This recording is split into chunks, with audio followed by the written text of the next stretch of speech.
Hello আমার family, কেমন আছো তোমরা সবাই? আশা করছি তোমরা সবাই খুব ভালো আছো, আমরাও খুব ভালো আছি। গুড মর্নিং জানিয়ে চলো আজকের ব্লগটা শুরু করা যাক। ব্লগটা দেখতে থাকো এন্ড আমার সাথে থাকো। তো চলো ব্লগটা শুরু করা যাক।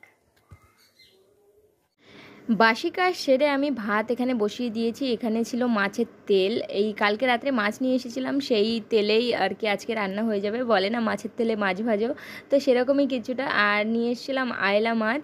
আয়লা মাছ আর শার্টিং মাছ আমাদের বাড়িতে বেশি খাওয়া হয়, কেননা ওই মাছগুলোতে কাটাই তো নেই। আর কাটাওয়ালা মাছ আমাদের বাড়িতে একদমই চলে না, কেউ খায় না, না আরাধ্যা খায় না আরাধ্যার পাপা খায়। তো এই মুকুট টুকুট কালকে রাত্রেই সব কমপ্লিট হয়ে গেছিলো আমার। আর পিয়াসার কিছুটা বাকি ছিল, ও এখন বসছে মুকুট নিয়ে।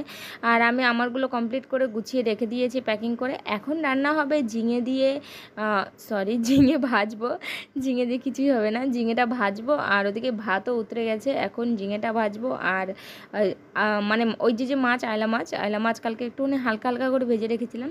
আদার কাঁচা লঙ্কা দিয়ে ওটাকে সর্ষে বাটবো। সরি তোমাদের দেখাতে পারলাম না, সেই জন্য ফটোতেই দেখিয়ে দিলাম। তারপরে চলে আসলাম আমার ঠাকুর সেবা দিতে। ঠাকুর সেবা না দিয়ে আমরা খেতেই পারি না কিছুতেই, আমি তো কখনোই খাই না ঠাকুর সেবা না দিলে। তো আমার মনে হয় কেমন যেন ঠাকুর বলছে যে তুই খেয়ে আছিস আর আমাকে না খেয়ে রাখলি। তো যাই হোক, আমার মনে এরকম হয়, তাই আমি বললাম। এখন সন্ধ্যা হয়ে গেছে, সন্ধ্যা হয়ে বেলায় আমি আর আমার মাম ভাবলাম কি একটুখানি মুড়ি নিয়ে বসি খাই, মানে সন্ধ্যার টাইমটা একটুখানি কিছু খেতে ইচ্ছা করে। তো সেই জন্য মুড়ি ভেজে এখানে মুড়ি নিয়ে বসে গেলাম আমি আর মাম। তো এখন মুড়ি টুড়ি খাওয়ার পরে আমার মামের বইয়ের নিয়ে বসতে হবে, সেই জন্য একটা কাজ নিয়ে বসিনি। আমি কোনো সময় বসলে একটা কাজ নিয়ে বসি না।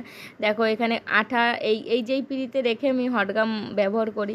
মেশিন বসাচ্ছি কারেন্টে, আর তারপরে মেয়েকেও বই পড়াতে হবে, সেইটাও বই টই নিয়ে এসছে সব। আর তারপরে আবার আমিও হচ্ছে খাবো, তারপরে কাজ করব, বই পড়াবো, সবই একসাথে।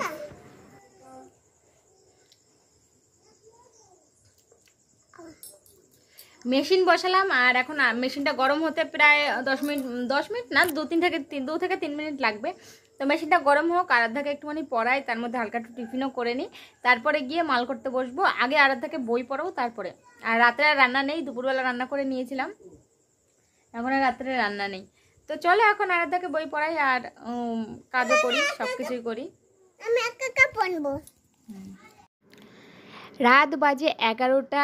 আমাদের মাল করতে, পিয়াস আর আমি যদি একসাথে মাল করতে বসি না, কখনোই 11টার নিচে উঠি না এখান থেকে। কিন্তু এই দুটো দিন আমার একটুখানি তাড়াতাড়ি হয়ে গেছিলো বলে আমি শুয়ে পড়েছিলাম। তারপরের কথা, আজকে আমি দুপুরবেলা ঘুমিয়েছি একটুখানি, ওই জন্য আর ঘুমই আসছিলো না কিছুতে। আবার 2 ডজন মাল দিয়ে গেছে বিকালবেলায় দাদা এসে। তো ভাবলাম কি মালটা কমপ্লিট করে নিই, কালকে সকালে আর 1 ডজন মাল দিয়ে যাবে, কালকে বিকালেই নিয়ে নেবে সব। তো সেই জন্য ভাবলাম এটা কমপ্লিট করে রাখি, তাহলে ওইটা আমার কালকে অত হুড়োপাড়া লাগবে না করার জন্য, কালকে সকালেও রান্না আছে। তো সেই জন্য ভাবলাম এখন কিছুটা বেশিরভাগটা কমপ্লিট করে রাখি। তো এই যে হচ্ছে মুকুট আমি সাজাচ্ছি, এখন আমার কুচি বসানো হয়ে গেছে, সাজানোর বাকি ছিল, তো আমি এখন সাজাচ্ছি। চলো আজকে মিনি ব্লগের মাধ্যমে তোমাদের এই ভিডিওটা শেয়ার করে দিচ্ছি। তো ভালো লাগলে please like, comment, share and subscribe my YouTube channel. দেখা হচ্ছে নেক্সট বড় ব্লগের সাথে।